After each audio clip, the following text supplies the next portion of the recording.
Halo, selamat sore rekan trader Forex. Apa kabar kalian hari ini? Semoga kalian semua sehat ya. Balik lagi ke channel saya, Private Forex Indonesia. Nah, pada kesempatan sore hari ini saya mau sharing mengenai setup simple BBMA ala Kanggun ya. Tapi udah dimodifikasi. Ini saya dapetin cara ini dari Mas Anggara Pramudita ya, selaku senior saya di grup Kagers ya.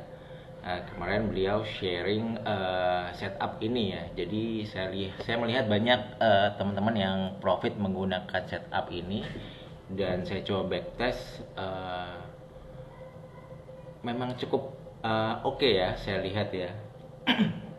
Nah, ini di video ini saya mau sharing itu ya. Jadi nggak usah bertele-tele ya. Saya langsung mau sharing aja bagaimana setupnya ya. Kita bisa pertama-tama kita menggunakan time frame H1. Kemudian kita memasang Bollinger Band standar deviasi 1 ya. Ini by the way ini pakai Bollinger Band yang udah jadi ya. Ini Bollinger Band mingguan standar deviasi 1. Tapi buat teman-teman yang masih awam tentang BBM ala Kanggun ya. Oke, saya delete aja. Kita insert indikator ya. Trend Bollinger Band ya. Oke, di sini periodenya kita isikan 120. Deviasi 1 apply to close ya. Untuk warna bebas, tapi biasanya kalau di BBM ALKG Bollinger Band periode 120 di time frame 1 atau ini BBMA mingguan, kita memakai warna pink ya, magenta. Nah, seperti ini. Nah, di tengah dari Bollinger Band itu adalah moving average-nya. Kita insert lagi indikator trend moving average ya. Kita samakan periodenya 120, simple, close ya. Mana close, warnanya kita samain warna Bollinger Band-nya magenta ya. Oke, ini dimana ini moving average ya. Nah, sebelum kita lanjut ke setupnya, saya ingin menjelaskan sedikit ya. Mungkin ini kalau bagi para kagers ya udah hatam ya untuk pemahaman ini. Cuma untuk para pemula mungkin banyak yang belum hatam ya. Jadi kalau harga bermain di dalam Bollinger Band itu namanya kondisi normal ya. Kondisi normal di mana buyer sama sellers kemungkinan besar itu sama kuat. Nah, ketika harga bermain di luar Bollinger Band seperti ini ya, ini kita sebut kondisi abnormal ya, abnormal up ya, artinya harga bermain di atas, di luar Bollinger Band ya, standar deviasi 1. Abnormal up. Kalau dia bermain di bawah kita sebut seperti ini seperti ini abnormal down ya, dia bermain di bawah SD-1-nya. Yang perlu kita perhatikan lagi adalah arah dari moving average mingguan. Ketika dia bermain di luar seperti ini dan arahnya menjadi up. Nah, kalau ini kan dia bermain di luar tapi arahnya masih flat ya, belum up. Ada kecenderungan dia akan berbalik turun, biasanya seperti itu. Tapi kalau arahnya udah up, ini seperti ini, dan dia bermain di luar, kecenderungan untuk harga bergerak naik lebih besar. Sama seperti ini, ketika dia arahnya down dan dia bermain di luar ini, kecenderungan untuk turun juga lebih besar. Jadi kalau kita sudah tahu kecenderungannya ini naik atau turun, maka kita jadi tahu ya open posisi apa yang akan kita cari pada saat kondisi ini atau kondisi seperti ini. Ya, kalau misalnya kondisi kecenderungan naik, abnormal up, maka opsi buy tentunya lebih better. Kalau abnormal down, maka sell, opsi sell itu lebih baik ya. Oke. Atau bahasa lainnya musim. Kalau misalnya bermain di luar ini musim naik ya, maka kecenderungannya naik. Kalau misalnya kondisi seperti ini musim turun, maka kecenderungannya turun, maka open posisi sell tentunya lebih baik. Oke. Nah, ini indikator yang pertama. Indikator kedua yang digunakan adalah ini. Sebentar, ini saya pindahin dulu ya ke time frame H1. Oke. Ini juga. Oke. Karena kita melihatnya di time frame H1 saja ya. Ini menggunakan indikator yang pertama moving average ya, dengan periode 48 MA method linear weighted apply to low. Ini untuk warna bebas ya. Ini saya cuma kasih warna-warni aja. Ini juga sama 48 linear weighted apply to high, cuma beda di high dan low saja. Jadi ini disebutnya channel ya, channel periode 48 di time frame 1. Nah, channel ini juga sangat berguna untuk tambahan ya, untuk level-level OP. Jadi OP-nya tuh bisa di channel ini. Jadi misalnya ini kita udah lihat di sini, katakanlah harga ada di sini, trennya naik, maka open posisilah sedekat mungkin dengan channel ini, ya. Atau di dalam channel ini. Nah, seperti itu.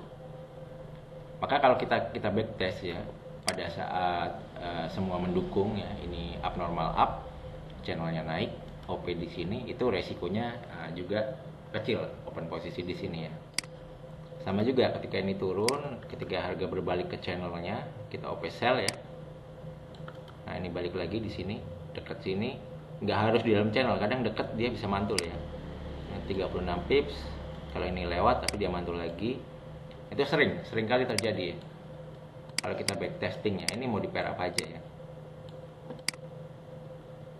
Nah, ini ketika ini naik, dia di channelnya, nah lumayan ya, ada 30 pip di sini ya, di sini ya. Nah, di sini itu 68 pip ya, walaupun ada juga yang break ya, seperti ini break, ini langsung ditembus, tapi habis itu dia naik lagi.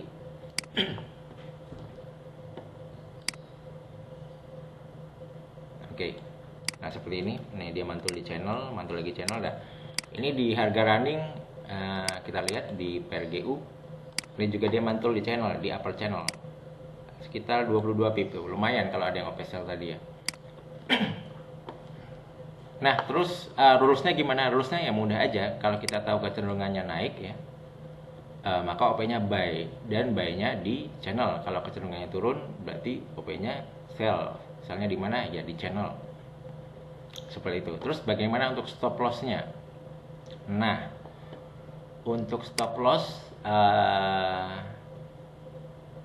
kalau menurut saya ya, ini aku sih belum dijelasin ya masalah stop loss.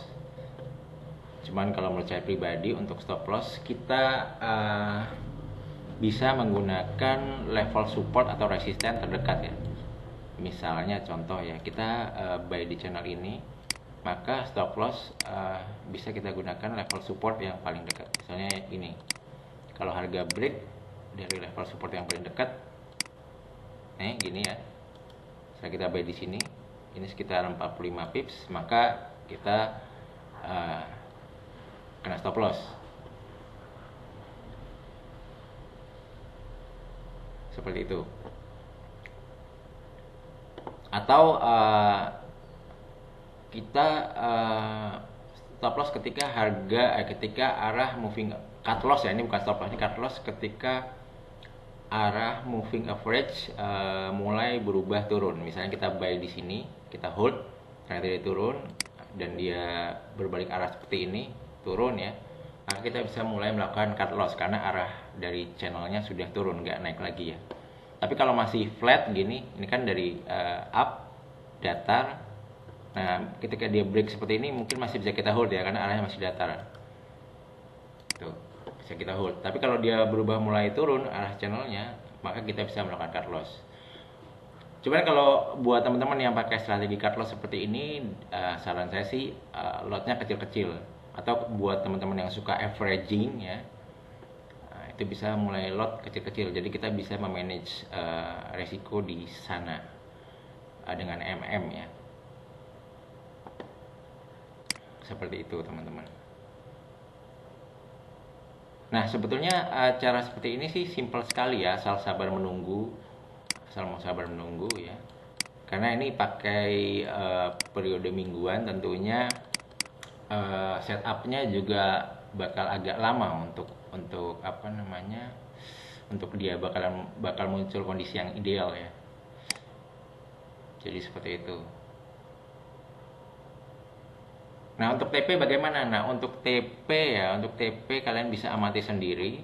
Ketika tren sedang berlangsung, maka kalau misalnya di PRGU ya, yang range-nya agak lebar, tuh kita lihat ya, dia mantulnya bisa lumayan jauh loh, 66 pips ya.